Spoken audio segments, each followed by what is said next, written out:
Hey there, welcome back to my channel, String Things by Mel. My name is Melissa. I'm a stay-at-home mom living in Vancouver, Canada. And on my channel, I chat and share everything about my knitting hobby. So in today's video, I am going to go through my process and do my best to explain how to make this wrap that I made. If you watched my last podcast episode, then you know I was looking to make something to wear over my Milady's dress. I'll just lean back. Can you see that? So there is no exact pattern for this. However, um, how I made this is based off of a free pattern. So I'm going to kind of give you the full rundown of how I came up with this. So first off, let's go over, sorry, my phone is, just make sure it's not like Darcy's school or something. It's fine. Okay, so I'm gonna go through this, and hopefully I still have some time to go over some of my plans for December and just kind of other yarn goodies that I got recently. But this is my, I guess I'm calling it my reverse ribbon wrap. It is based off of the George's sweater, Colibri by Joanna or Johanna. I'm not sure how to pronounce her name. But that is kind of the design that I wanted to go for. However, I read some comments on Ravelry, and some of them, unfortunately, were negative. One person even said that they kind of regretted paying for such a pattern that had kind of so many errors. I don't know if this is across all languages or if it's just the English version. But I looked at the wrap and I saw that it's a raglan construction, and I figured, I can work that out myself. And that's what I did. So I've used some yarn, which was very kindly gifted to me from Megan. She's the woman behind Bramble Ridge, and she's also kind of quietly launched this yarn in her shop since my last podcast episode. Now, if you run over there to her website, you will find that many of the skeins or the colors are already sold out, including the undyed. I think she probably only brought in a limited number of skeins because it's a new base for her.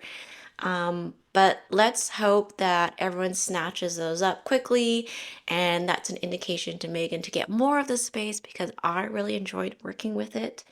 Um, it is not mohair, it's not siri, it is brushed merino. And this was so light and soft to wear at my husband's company Christmas party. I actually did get too warm at one point and had to take it off. By the way, for taking this on and off, I just slipped it over my head because I didn't want to have to deal with retying the bow, the ribbon. So there's enough positive ease that I could just lift it over my head on and off when I needed to. Um, and that was really nice because I was like very particular about how I wanted the bow to look with my dress. So I made sure to tie it with enough positive ease for easy on and off. But back to the yarn. So I used just over one skein. I feel like my ribbons came out a little bit longer than they needed to be. Like they came out the length that I had calculated for, but the length that I was going for was based on such a rough estimate that I think I could probably take off about 10 centimeters from each end, and probably would have hit just one skein for myself, for my size, extra small. One skein, that's about 100 grams, and you get 600 meters of it. And for the entire garment, I held the strand single on 4.5 millimeter needles. And it does come out with a nice semi-sheer fabric, but it's so fluffy that it does still trap air. It's not completely lacy. So the idea of this, coming to decide about which gauge, deciding on the kind of fabric that I have for mine, Originally, I thought I wanted something really airy, really more lacy. I tried swatching with 5.5 millimeter needles, and while that would have, quickened the pace of making this garment, I didn't actually like the feeling of knitting a single strand of this yarn on such large needles. Um, and then back to, I wanted to use a raglan construction like the George sweater, my original inspiration. I was thinking about one of my favorite raglan patterns, which is the Autumn League pullover. And I decided, you know what, let's just see if I can use the same needle size or like get gauge and use that pattern. So the reason why I like the Autumn League pullover pattern so much is, well, one, it's free. There's a free web version. You can purchase an ad-free PDF if that's how you prefer to work off of. But the entire pattern is free. All the sizes extra small to, I believe it's 4XL is the sizing. Yes. Um, it's top down, and it also uses the staggered start method for the neckline. So for a really nice fit around your neck, you want the back to rise or be higher than your front. And that is achieved using the staggered start method, which means you start working flat. You cast on stitches from about this point here to around this point. Work back and forth in rows until you've achieved enough of a rise in the back, and then cast on stitches for the front and then work in the round.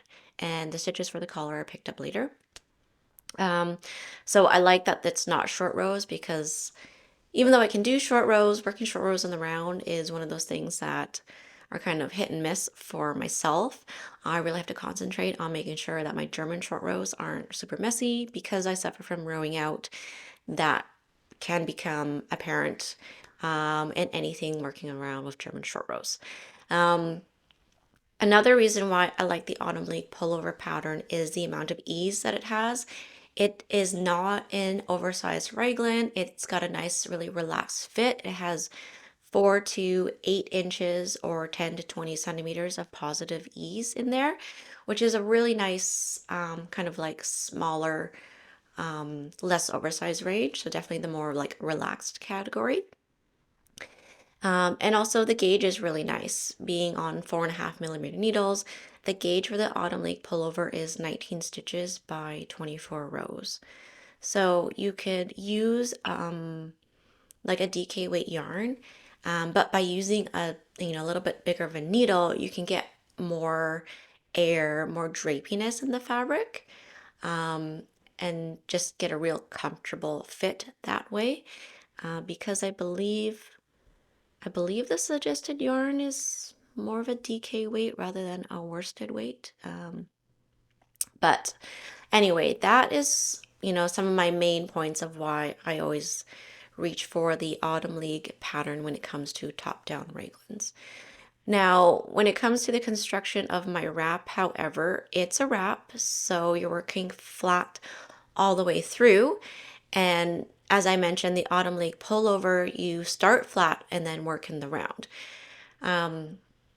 And I still wanted to maintain like a nice kind of rounded, like lower front, as if there were a back on mine. I really did not want the front of my wrap to, come up and really be up on my neck, just on the off chance that if this brush merino was at all irritating to me, that is definitely a point, an area of sensitivity there. So I wanted to make sure that the front was down here, but I also didn't want, complete straight boat neck look across there.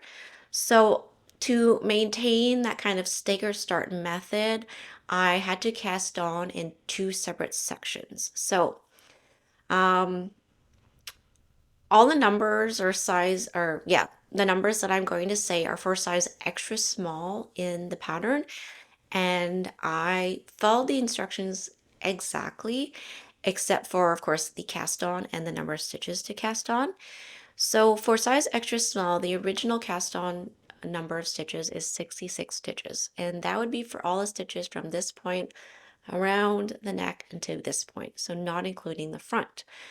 Now, I don't have a back, so I started by casting on stitches for only the left side of my wrap. And did I bring my notebook down? I don't know if this picture is going to be big enough. Let's see if I can show you my distribution versus the extra small. Let's see. So this is what the original pattern would look like with 66 stitches. And what I've done is one. So you'll see in the original pattern that there are 2 stitches for the raglans. So these hash marks here are like markers. So you have 1 stitch for the front, and then there's 2 raglan stitches, marker, and then you have your sleeve stitches.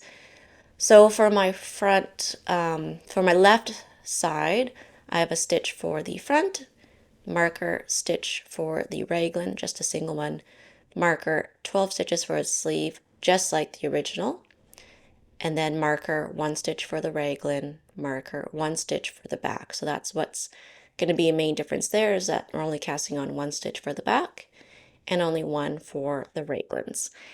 And that is because I didn't want my raglan line to be very distinct or very obvious. I wanted to go for more subtle. Mine still has a raglan line because we've got a stitch running down. You can kind of see it there. I also just like having a stitch in between where I'm doing my increases. Increases used for the pattern are make one left to make one right. That's my preferred method. It's also just, I think a lot of patterns use that type of increase. Okay, so cast on the front. I'm going to stop saying front. I'm going to say left. Cast on the left side, and it's important that you cast on the left side because of the workflow of when we get to the point of casting on stitches for the front. So for the left, you work it exactly as the pattern says from the setup row all the way to row number 16. So in this pattern, the odd row numbers are the right side rows and the even numbers are the wrong side rows or the purl rows. So we're making a stockinette fabric. Follow the pattern exactly as it says for how to do the increases at the raglans. So if you're not familiar with raglans, all the increases are done at those 4 points. So on either side of the sleeves, those are your raglan kind of lines there. And the increases are done there, and that's how the fabric grows around and around. So follow the pattern exactly for that, except for the, yes, as exactly, I was just going to talk about the back. So there's no extra increases for the back for the first section of the yoke. And that's what creates that really nice kind of like, oh, where's the hair? There we go. That's what creates this really nice, just like deep V opening for the back. There's only increases happening along the raglan as per the instructions in the pattern. Nothing on this side of the garment at this point. So follow the pattern from cast on to row 16. All the row numbers are labeled in this pattern, which is also another great reason why I like this pattern. Helps with counting and doing math, which we'll get to later. There is some math we have to do, but I'll let you know how to do it. And then at row 17, which is a right side row, this is the row in the pattern, which is the joining row, which was where you'd start working the round. But we're not working round for this. At this point, you finish row 16 for the left side and break the yarn, put those stitches on hold, and then cast on the right side, which is just a mirror of the left. Same stitch distribution, 1 stitch for back, put your markers in, 1 stitch for raglan, 12 stitches for a sleeve, raglan stitch, 1 stitch for the front. And then work as per pattern from setup row to row 16 for your right front, and row 17 is going to be the joining row, or the row where you cast on stitches. Right here to join the two pieces together. So after row 17, you'll have, a portion of this done, and like it'll look like you have two crescent moons done, and then you work your right side, cast on the front stitches, same number as in the pattern, and then join and work across your left side. And at this point, we're going to continue working back and forth in rows, so ignore the part in the original pattern where it says working around. And we're going to work back and forth up to the point where just before you would divide or separate the body from the sleeves. So for size extra small, this is working up to rows number 54. And again, following the exact instructions, the raglan increases. So now comes the math part, and the part where you really start to kind of veer off from the autumn pattern. So at the point of where it comes to time to separate your body and your sleeves, this is the point where I had to kind of decide what is going to be the overall length of my wrap, and also how am I going to increase my back section so that I can kind of close it up. So with the row numbers being there in the pattern, and with overall length usually being measured from the back neck down to the body. But in this case, we don't have a back neck because it's open, but our sleeve or our shoulder started from row 1. So we can still use the row numbers to help calculate overall length. So I knew that I wanted my overall length to be 45 centimeters. So that would be measuring from the highest point of the shoulder or the imaginary back neck down to the bottom. And I knew 45 centimeters because that is the length of one of my levitate wraps, and just happens to be another wrap. But regardless, choose something that works for you. So for me, that length is, I think, really flattering with high waist pants, but also with defining kind of the waist area if worn over a dress. So 45 centimeters is my number that I wanted to go for. And so we need to calculate or kind of convert that to number of rows. So at this point, we've done for size extra small, 54 rows. We have not separated body and sleeves yet, but 54 rows have been done. Based on the row gauge for this pullover, which is 24 stitches per 10 centimeters. Sorry, I'm going to be talking about centimeters a lot. Mine actually works out really nicely that 45 centimeters is 108 rows. I mentioned that 54 rows have been done, so I'm exactly at the halfway point of my overall length for my wrap. I'm going to untie this to help me explain the next part to go along with the increasing. So generally, your number of stitches on your front and on your back of your sweater are the same, and that's what I wanted to do for this wrap as well. So when it comes time to separate your body and your sleeves, I put markers on either side of the underarm cast on stitches, which again use the same number of underarm cast on stitches as the pattern. The raglan stitches that are on either side of the sleeves, I put them on hold with the sleeves. And so at that point, I have 54 stitches on hold for each sleeve. My front has 78 stitches, and my back has 24. And so this is not counting the underarm stitches at this point. You could do the math with those stitches as well. I don't know. This is what made sense for my brain that day when I was doing this. So now at this point, all I care about is how much is in the front versus how much is in the back section.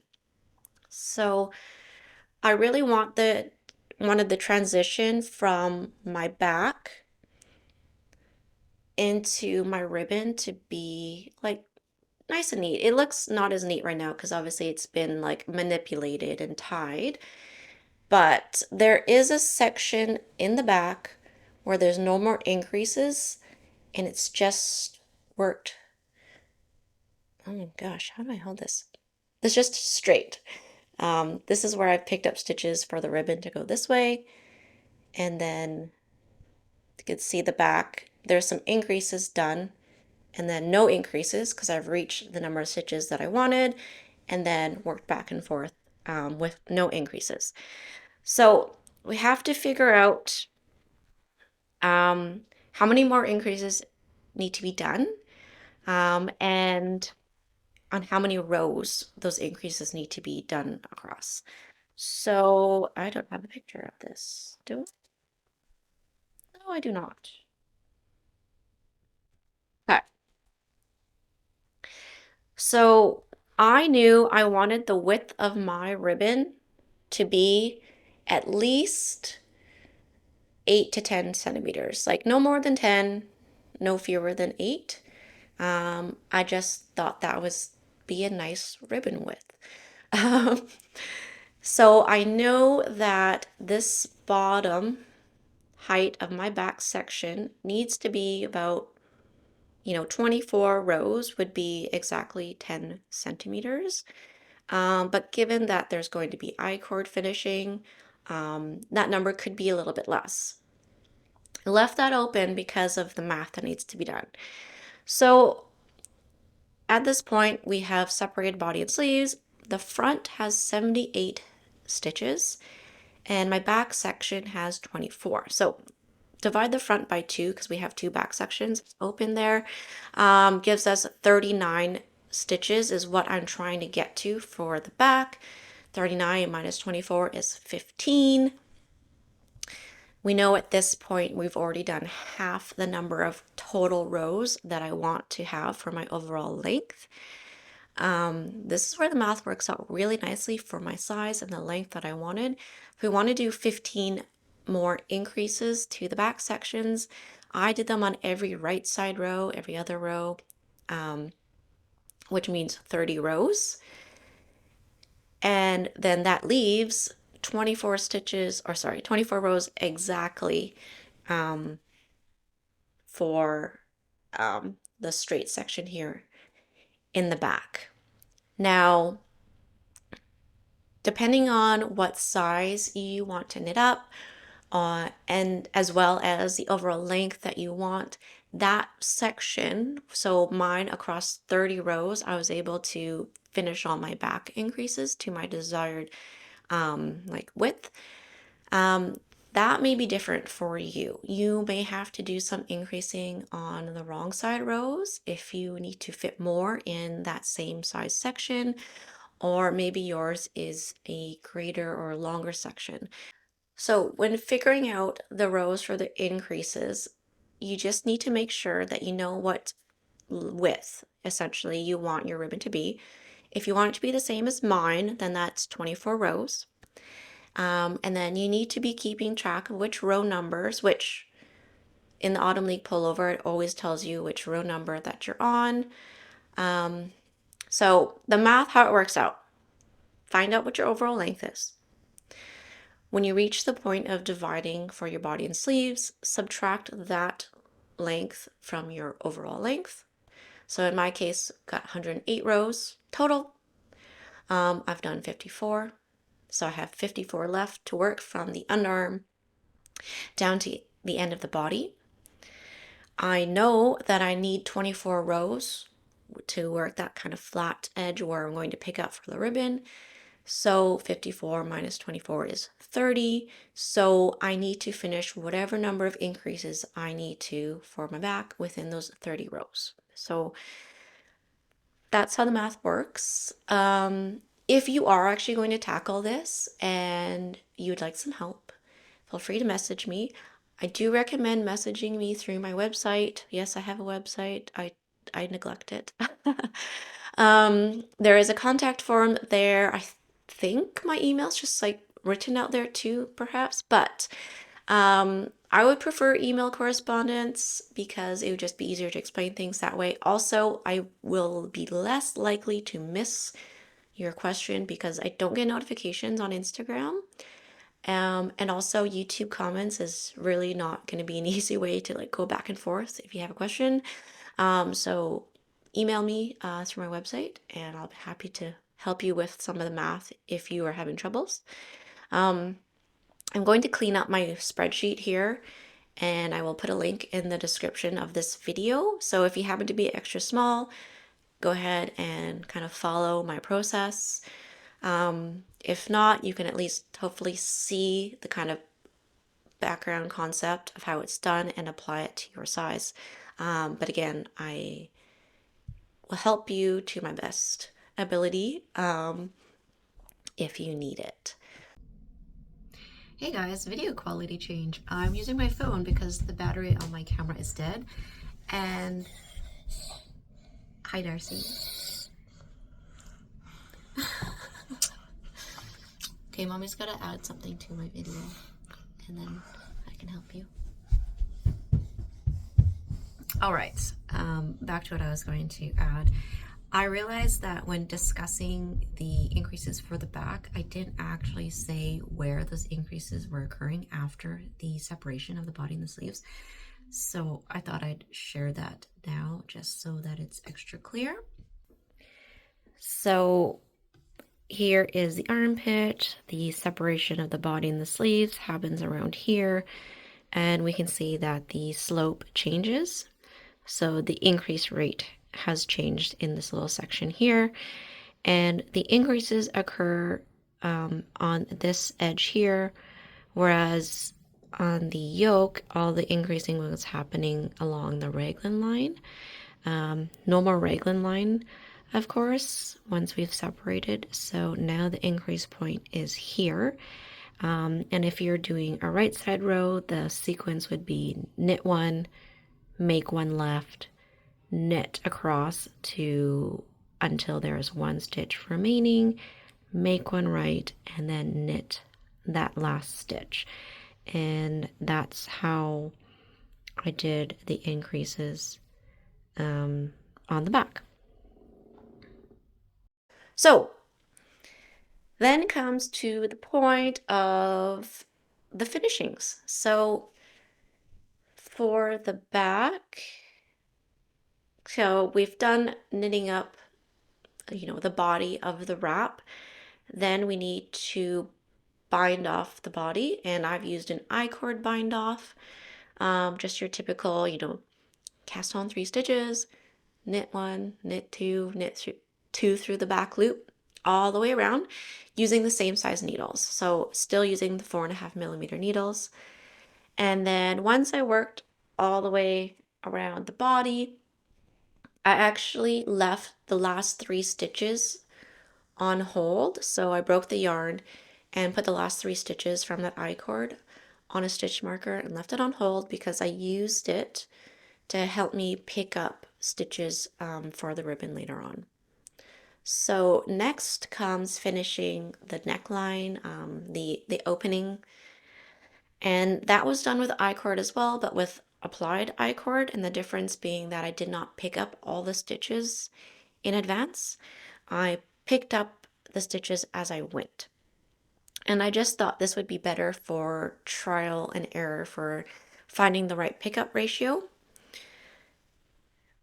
Because I was using the same size needles again, I wasn't sure exactly what pickup ratio to use. So rather than like sit there and think about like mathing it out, I just dove in and just started doing it. So start by picking up. It's gonna be hard. It's so hard to look in this fluffy part, but here's the opening in the back here, and start working I-cord. So what I ended up doing in terms of ratio, it's approximately like half the stitches. So like pick up one, skip, pick up the next one. I worked like this whole opening, and I think I was doing the 2 out of 3 ratio, and then I looked at it and my I-cord was really bubbling and or rippling, and that was not something that was going to be fixed with blocking. So it's better to pick up fewer stitches than you think because, one, given that this is open in the back and excuse me, yes, you have the bow that kind of weighs your wrap kind of to sit. Um, if you have it a little bit tighter, your I-cord, then it does help hold the wrap on your shoulders better. I find that's my logic anyway. But once you figure out the right ratio and then continue across the front and then come all the way back around to the back, and again left the last 3 stitches on hold to use to pick up the ribbon.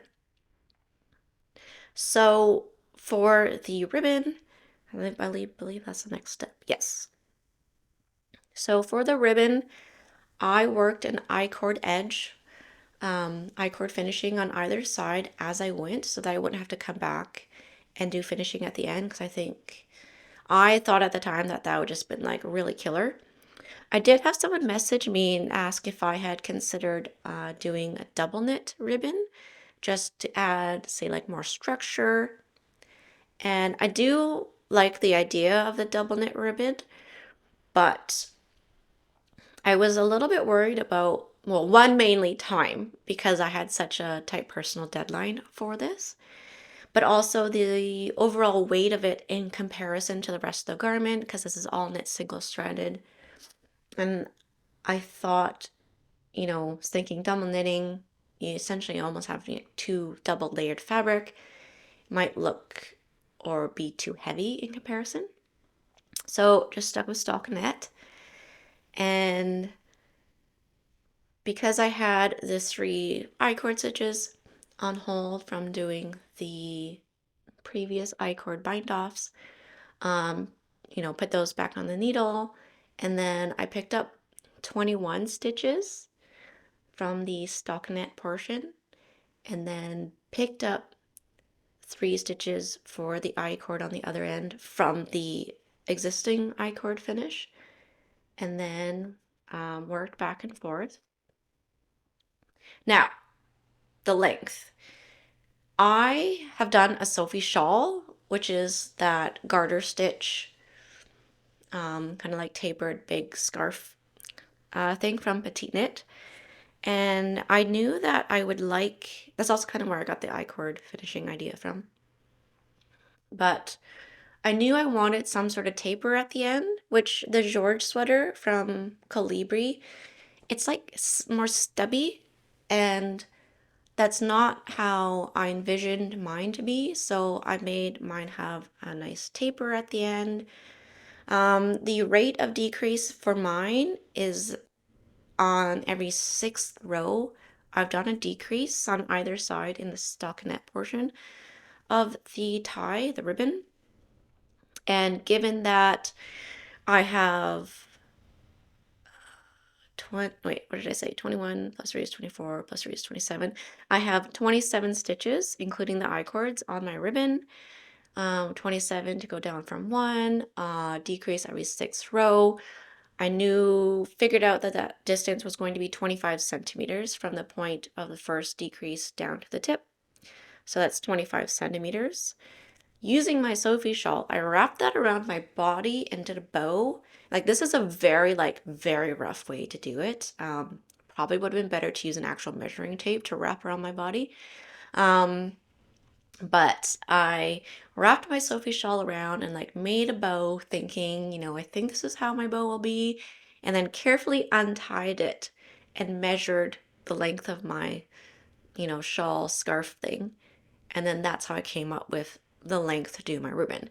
Now, after blocking and everything, yes, it is to the length that I calculated, but I think it's long. Am I gonna go back and change it? No, I'm not gonna frog brushed merino, especially it's already been like steam blocked and it's kind of like Velcro-y, like Surrey, if you ever worked with Surrey. Um, yeah, it's fine as is. Um, so from pickup edge to the tapered tip, my ribbons are not just about 90 centimeters, just shy. I think I just did not block it out enough. But that's what length I was calculating for. So knowing that this tapered part was 25 centimeters, I knew I had to work 65 centimeters of stockinette before reaching that point of doing decreases. Um, Given that the gauge is 24 rows per 10 centimeters, I put markers in on every 24 rows. That's to help me like count and know where I was in terms of how many rows of stockinette I've done. And then, yeah, so decreases were done in the like stockinette portion of the ribbon until I got to, I believe it was at 7 stitches left. So 3 stitches on either side of a single stitch, like I-cords on either side. And then I started using the I-cord stitches to decrease down to the very end. And then used a center double decrease, I think when I had 5 stitches, and then going from to 3 stitches, and then down to one, used center double decrease for that. I will put that in my worksheet.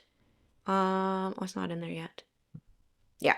So I'm going to put some of my written notes, handwritten notes into my worksheet, and this will be in just like freely available, a link in this video description. So that's a wrap on my wrap. I hope that made sense. I didn't really like practice this part. Yeah, it's hard to explain when it's, I'm like just explaining my size. So hopefully it makes sense when you go to start doing it. All the numbers, all the instructions are on the Autumn League pullover pattern there. The web version is completely free. Yes, you have to like scroll through the ads and make sure you're following the right numbers, but it's all there. Just remember that I've done 1 stitch raglans versus 2. Your total row counts, round counts are not going to match the original pattern because we have an open back. Oh, I didn't talk about sleeves. Okay, sleeves. So we had 54 stitches on hold. We had a underarm cast on, I think, of 9 stitches, I believe.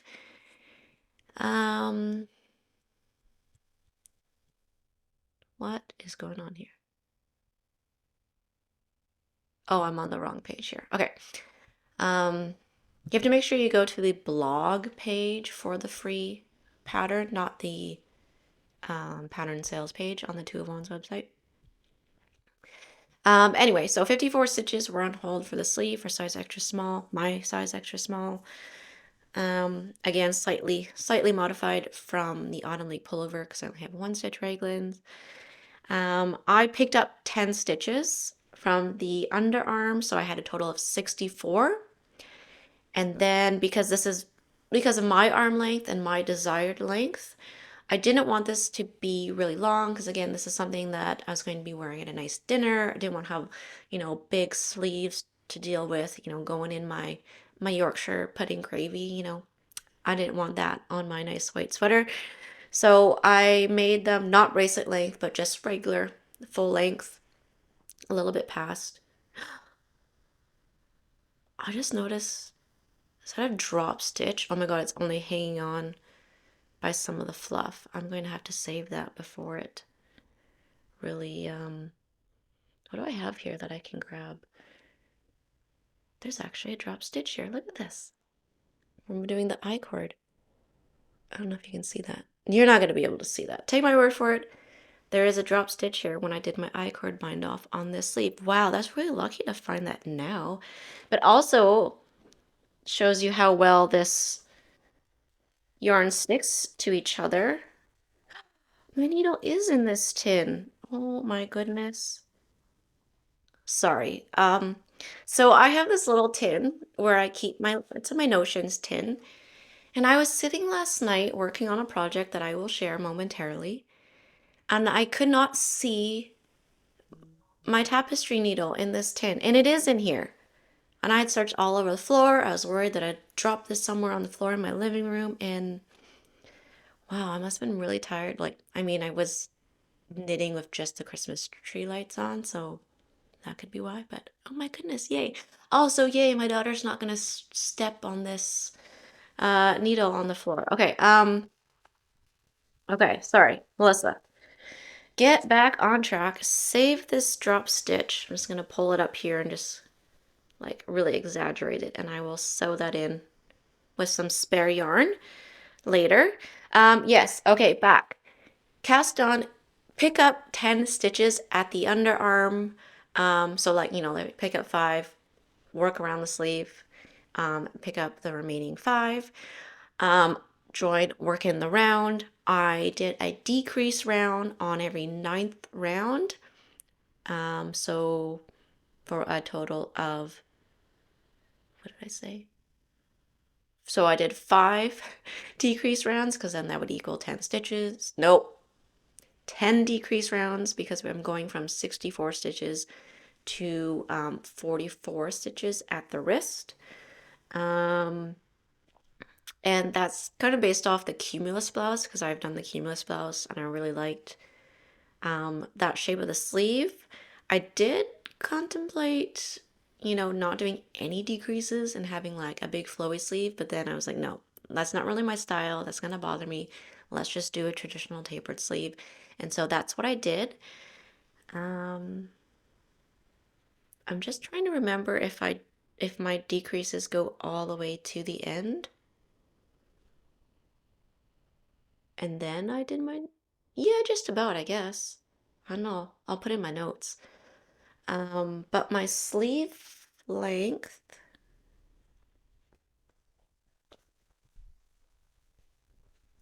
what is my sleeve length? 44 centimeters from the underarm. Yeah, that makes about sense. Right, about sense. Yep. Okay, so yes, we're going from 64 stitches to 44 stitches.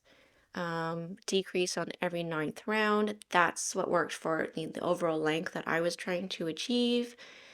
And then did an I-cord bind off here at the wrist. This I-cord bind off is different from the rest of the I-cord bind offs because there's decreases built in, like extra decreases built into this. So you can kind of see the shape of my sleeve. It kind of goes in, and that's because typically when you're doing your I-cord bind off, you knit your like 1, 2 stitches and then knit 2 through the back loop to join your I-cord to your fabric of whatever you're binding off. I did that except on every like 3rd sequence, I would do a knit 3 through the back loop. And that's how I got just like a subtle decrease on the sleeve. That is in my spreadsheet as well, or it is not, but I will mention that in there too. And yes, so now that is everything. I think that is the full explanation of how I made my wrap. Yeah, so I mentioned this yarn was really nice to wear. It did not irritate me at all. It did keep me warm. I got a little more too warm at one point, but I think that's as more bodies came into the ballroom. It got warm in there. It was super light. Felt very mobile. My sleeves were never in the way. I also never had to like bunch up my sleeves to eat or anything. This is the undyed brushed merino, and it's a lovely warm white. As you can see, I'm wearing this is Drops Lima, like they're white, like white. I don't know. It's kind of blown out, the lighting right now, but you can kind of tell that this is a warm white versus like an optic white, bright white. Oh, I just remembered another reason why I like the autumn leaf pattern is that the raglan creases are compound raglan, meaning that it's not a, you know, like very straight slope. There is a varying rate of the increases so that there's actually like a little bit of a curvature built in. So that's another reason why I like the autumn leaf pullover. But my goodness, guys, that must have been like half an hour or more of talking about this wrap. So again, feel free to, if you have quick questions in the comments. Otherwise, if you are going to attempt to make this wrap, contact me through my website or my email, and I'm happy to help through there. Oh, someone asked if you could wear it with the wrap in the front. I haven't actually tried that. Should we try that? Bear with me. Oh, I thought I was wearing a necklace for a second there. Let's see if this works. Oh my God, I can feel, I think my leg is starting to fall asleep. It's a good time to move, I guess. Okay. Um, let's see if I can, like, I don't think it'd be very flattering to wear it like this, because it's like around my bust. Like, that's not very good. So, could you wear it like a tight wrap? I don't know. I don't know if it really works because it feels really funny. It feels really funny here. I don't know, with the amount of like that I have to wrap it. You have to get almost, you have to get less positive ease, and then it just doesn't look as great because this is made to have positive ease for this really nice drape and opening. So I would say with the amount of positive ease that I've made mine with, that I wouldn't wear it with the wrap in the front, but um, if you made yours with less positive ease, maybe it would work. And I'm trying to remember. Oh, there it is. There's my drop stitch that I need to fix later. Um, but yeah, I don't think it works. It's not reversible. It's a reverse cardigan, but it's not reversible based on how I've made mine. Okay. Um, save that sleeve. Save that sleeve. It's so fluffy. I doubt that drop stitch is really actually going to do anything, but I should secure it just to be safe. So there's that wrap. Oh, I feel kind of chilly now. And put this back on. Oh, I am wearing, this is the Marseilles Sweater, a PetiteKnit pattern, knit in Drops Lima. I knit this a couple of years ago. My knitting is so much better since I've done this. I did not hit row gauge. I did try to adjust for that. It still came out, like bigger than it was supposed to. Specifically, like the sleeves are so long on this, but with the striping, um, where it lands, I can't really go back unless I like omit this whole stripe. Then I only have 3 stripes here. Anyway, it's mostly just throw on. It could really use some spot cleaning and some de-pilling, and that would make it look a lot better. But I usually just wear this around the house or picking up Darcy from school. Um, Nothing real fancy, although I did wear it out for dinner when I was in Victoria with my cousin and her husband. So casual dinner, it fit the bill. Okay, next. Okay, December. It is December. Let's go through some December plans. Um, so for let me grab my things. Oh yeah, I have coffee. I have not had my morning coffee yet, guys. Okay. I don't need my laptop anymore. Sorry. I need to get reorganized here. Okay. I Oh, it's stuck. I bought my first yarn advent, guys. Look how pretty this box is. I have opened, um, today is December 4th, so I have opened the four. But I've been opening this so carefully, like this box is so precious to me. And I accidentally creased number one. I was like, no. Um, but this is the Yarn Advent Nutcracker Countdown from Elise Sunday Fibre Co. Go. Her whole box concept and idea is so cool and so fun.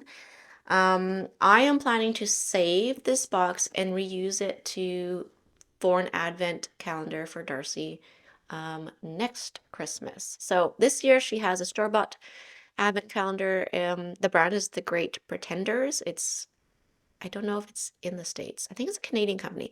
They're known for a lot of their children's like dress up clothes.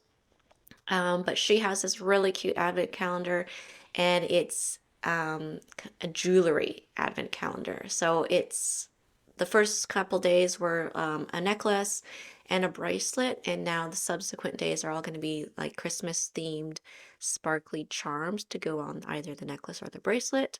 And I just thought that'd be nice, rather than having a chocolate one this year because she definitely eats enough sweets on her own without having an advent calendar. And that's been really great and fun because she's learning how to count down to Christmas. So we have a calendar, like a regular calendar next, and she crosses off the days as she opens each little door from her advent calendar, and it's been great. Um, but yeah, I have my first yarn advent. Just I didn't want to have FOMO. Like I really, really wanted it, and the whole box and everything, which is like I wanted it. So I got it, and I got the Kindred fingering base, which is the non-superwash base. The other option was the barefoot sock, but I decided to go with the Kindred, and yeah, I don't want to do any spoilers or anything like that. Well, I guess I could show, because Elise has already shown on her Instagram, like the first one. Yeah, yeah, okay, day one. And look, like, so they're like, just open this little door. And it's double layered, so the first 12 are on this side, and then I would turn it over and start opening from that side. But this is day one, Land of Sweets. And Elise has already shown this on her Instagram. But it's just her very Elise typical pastel, um, yeah, pastel colors. It's just so, I mean, minis are just so cute. What am I gonna do with these? I bet you're thinking that, Melissa. What are you gonna do with these? I don't know. Well, see, there was an included, so a collaboration with Sarah, my friend Sarah, Noelle Knits. She works with Elise at the studio, but she also wrote a pattern to kind of go along, a scarf pattern to go along with using some of these minis. I haven't decided if that's what I want to do. Um, but yeah, I'm going to wait until I've opened all of them. You can see them. Today's mini, I actually went when I opened the door, and I don't normally do that for colors, but it's a color that's not typically my color, but I was like, oh, anyway. That's what I have going on. I keep this in my yarn room.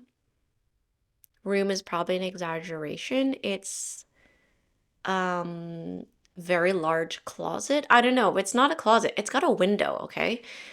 It's my house has some interesting little rooms, which is like some quirks I really like about it. But I have my own designated space to keep all of my crafting supplies, all of my yarn away from everything, my own door to it. And I keep this in there, and I kind of sneak away at one point in the day and go and open my oven by myself. I haven't even shown my daughter this. She doesn't even know, my husband doesn't even know I have this. It's my secret little joy that I get to have every day to myself. And I really like that it's like my secret little thing. I go and I disappear in my yarn room. And yeah. So that is what I'm doing right now, just enjoying that little joy. I have some acquisitions I wanted to share, which I bought. I don't actually know when I bought this. Sometime in November, I want to say. So obviously it arrived before. I must have ordered this after my last podcast episode or something. But so I ordered from Knitpicks, and I ordered the color card for their palette yarn, which is the fingering weight 100% Peruvian Highland wool. I ordered the color card. How fun is that to have one of these in my disposal?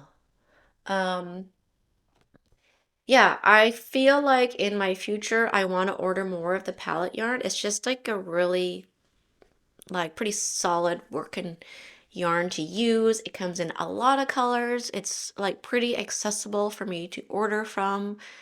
And so I just decided to get this because this is also on sale. And so now I can kind of decide, um, like I can actually see the colors in person now, although their colors on their website are pretty good. So also from there, I got some yarn for a project that I want to do hopefully early next year, which is the Nordic Bloom vest. So there's a cardigan version and a vest version. The This is another bloom pattern that goes with like the alpine and the autumn alpine. I'm gonna get those names wrong, but I feel like most people in the knitting world know this pattern. I'll pop up a picture. So right now, I think this pattern is only available in this Nordic Knits magazine from Lina. I bought a digital version, so I don't have anything physical to show you. But I bought the digital version and I picked up some yarn. I thought I was going to try to get the exact yarn to make mine, and then I kind of got impatient. And then looking at the price, I had, you know, of it, and I was like, well, then I thought about Knit Picks and I was like, you know what? Knit Picks has some pretty good, you know, woolly yarn. I'm gonna go with them, and they've got lots of colors. So I'm using the wool, I will be using the wool of the Andes, worsted weight, and I'm making something, I wanted to stick pretty close to the original like colors of the vest, which kind of has this like darker green, but it uses this ever so kind of like light blush kind of skin tony pink for the bloom, the flower part.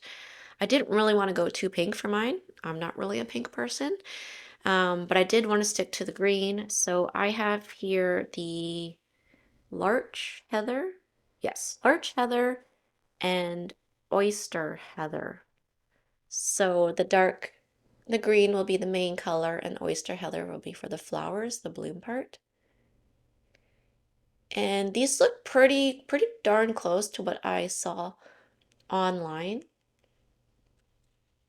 So yeah, oyster heather is quite like I guess fleshy colored. I guess I don't know, depends on whose flesh you are comparing it to.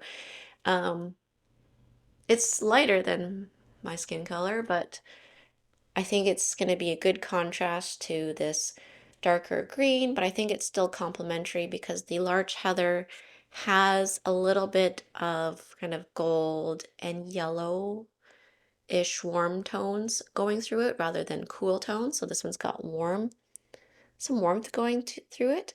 And so I think that will look good with the oyster. So that's the plan for early next year. I'm really excited to do some color work. It's been a while since I've done some color work. Haven't done a lot of it. Well, I did a lot in my first year of knitting and then just stopped. Yeah, first year of knitting, I did 3 color work cardigans, and all 3 involved stranded intarsia and duplicate stitch techniques. Yeah, I don't ease into things. If I want something, I just head first. So that's that yarn. And then while I'm talking about projects, the Christmas sweater that I would like for this year. Not that I feel like I should be making a Christmas sweater every year, but it is kind of fun. I'm like, if I keep doing this, I'm gonna have so many sweaters, but that's not a today problem. I have shown this before. This is the Artisane Cardigan out of this Sadness Yarn booklet. What number do I have here? 2308, Volume 1, DIY Sadness Yarn. It's got this cover. I purchased this one a while back online from Art of Yarn, which is a yarn shop in Kelowna. I like ordering from them, one, because they're close to my hometown of Vernon. Two, they have a very good selection of items there, and including the Sadness Yarn booklets. So this is the Artisane Cardigan. Maybe I'll pop up like the actual photo from the web.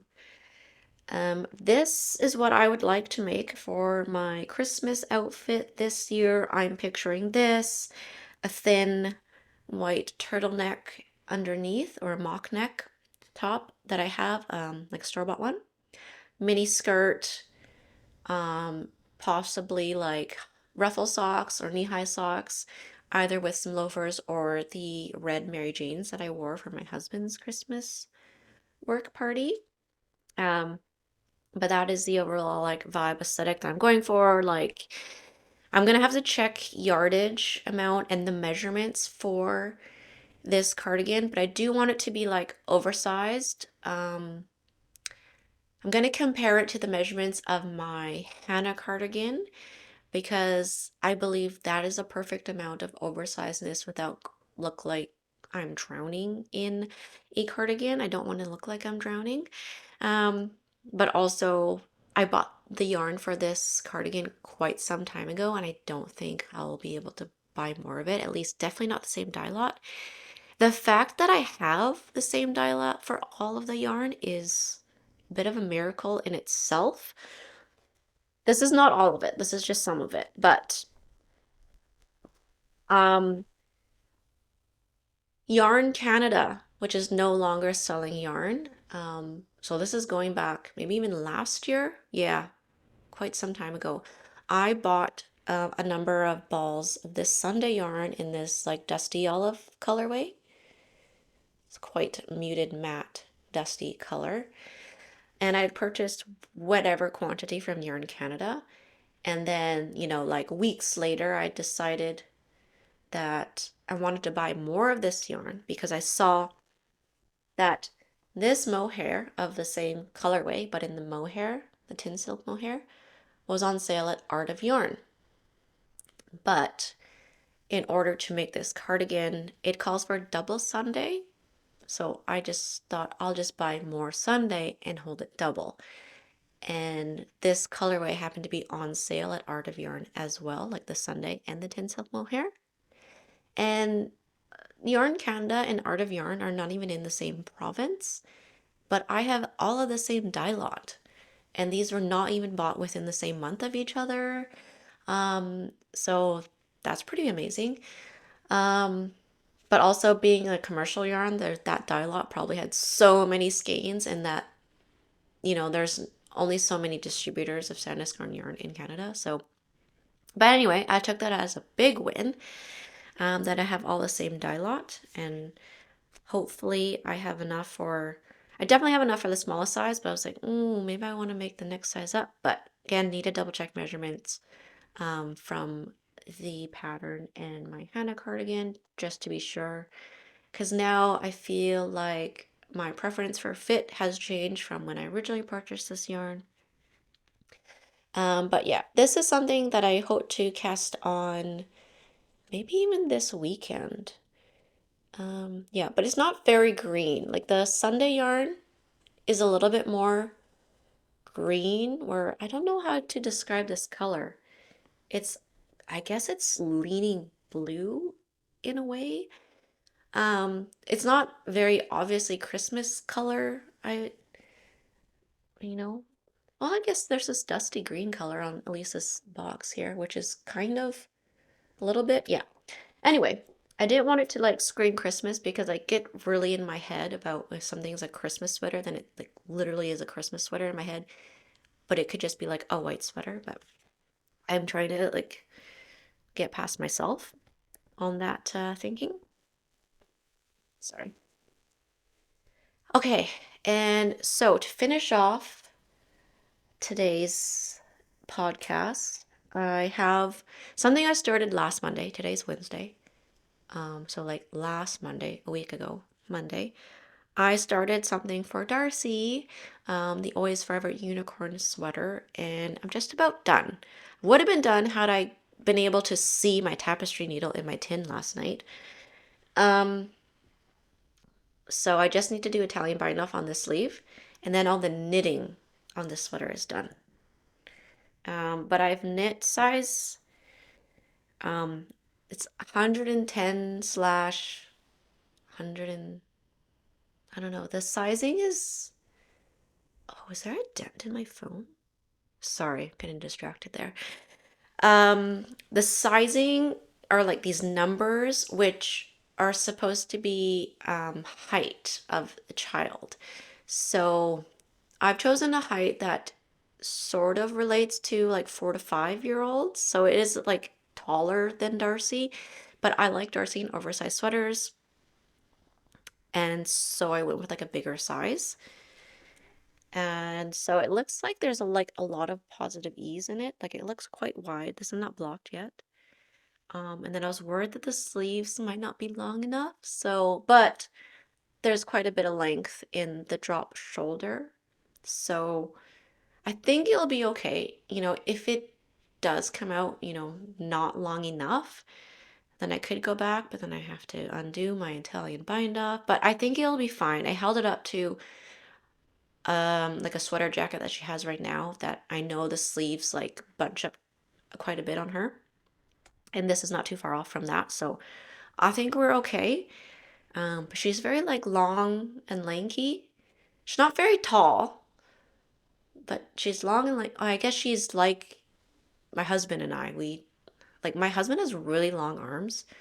His wingspan is longer than his actual height, whereas mine is like pretty proportional wingspan to my height. Anyway, I digress. Um, but yeah, so all of the knitting is done. And I've got, this is, the unicorn is done with Intarsia. And I really like the color. So I'm using Drops Air, which is the recommended yarn from the pattern. And the color on the website for the main color, it says beige, but I would not say this is beige. It is like gray and pink with a bit of white and black. Like it's got quite a,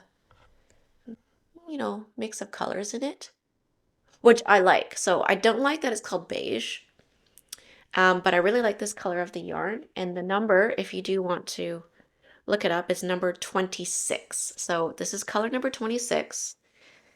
And then, sorry, crinkling. I'm trying to find the white in my, just want to see if it's like the white or the, yeah, color number 1 for the white. So it's like the white for the Drops Air. And I had been wanting to make this for Darcy for quite some time, but I was also waiting for Drops Air to go on sale at Wool Warehouse, which is where I order all of my drops yarn. I just kind of wait till it goes on sale. And then even with shipping and exchange rate, it ends up being cheaper for me than purchasing from a local shop, although I do still try to shop local when I can.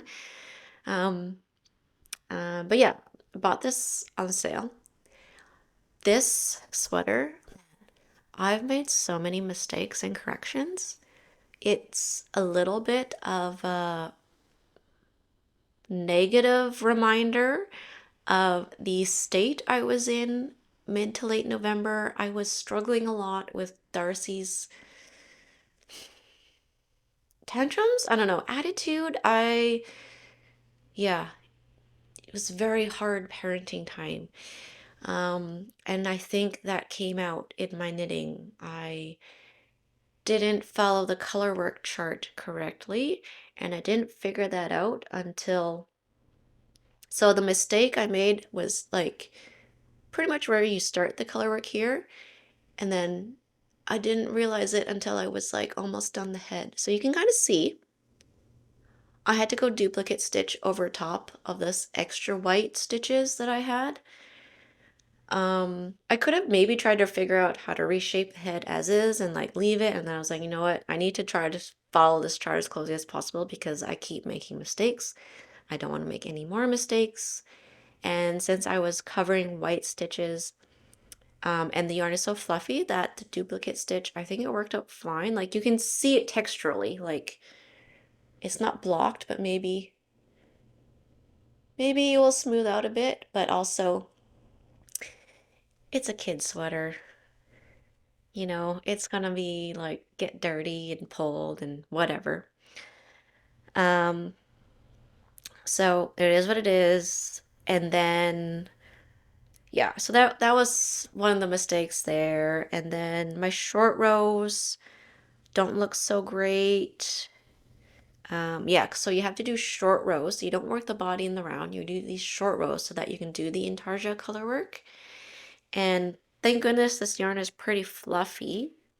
So I don't think, like you can see it. You can see some of the bubbling. Also, I decided to, go off pattern and try a different kind of short row. And then that was just like made it worse. I actually have a bubble there. Um, I'm gonna have to really pay some attention to this area when it comes to blocking. So, um, but other than that, I think the pattern's pretty good. I'll save all of my critique comments for at the end when this is all done and I can say it in full. But I have been taking notes as I go so that I can let you guys know all about it. But the pattern is from Wool and Beyond, and it's the Always Forever Unicorn Sweater. So I will do Italian bind off today and then block this so that I can attach all the yarn pieces for the mane, because it is recommended to block this before attaching all of the mane and then embroidering the eye. Most likely we'll need to add some elastic into the collar, and that's fine. I'd rather the collar come out a bit big, especially on a sweater for Darcy, and then I can always fix it with elastic. If it's the other way around and it's like small, then that's a problem I don't want to have to deal with. Yeah, so that is what is going on in the house of Mel. This has been a nice long episode for you guys, and I don't know if there's going to be another one this year. Oh, now saying that out loud, it makes it seem so final. But in case I don't have another video, Merry Christmas, Happy Holidays, Happy New Year. I'll still be active on Instagram, but I'll leave you off with some kind of ideas, plans for the new year. There will be the Everything I Knit in 2024 video. I am going to talk about money, expenses, revenue. I do plan to, whether that's built into the Everything I Knit video or it's a separate video. But I am curious to see, and maybe you are curious as well, about the cost of yarn versus how much I made on YouTube this year, and whether my YouTube channel pays for my hobby, and also kind of taking into a look of if this was a business, does my YouTube revenue also pay for the more business-like expenses? So that would be, say, my trip to Toronto, my trip to Seattle, my website, those kind of things. Not that I am trying to turn this into a business, but I know some people, it is a goal for some people, and if some of my data can help you, I'm kind of known for talking about money and being comfortable about it. So that's kind of what's going to happen for early next year, January, February, whenever I get the chance to do that. But yeah, so if this is the last video of 2024, thank you guys for all the support and watching my videos this year. Still looking forward to be making more videos and continuing my YouTube channel and seeing where this hobby takes me. But until next time, guys, happy knitting. Bye.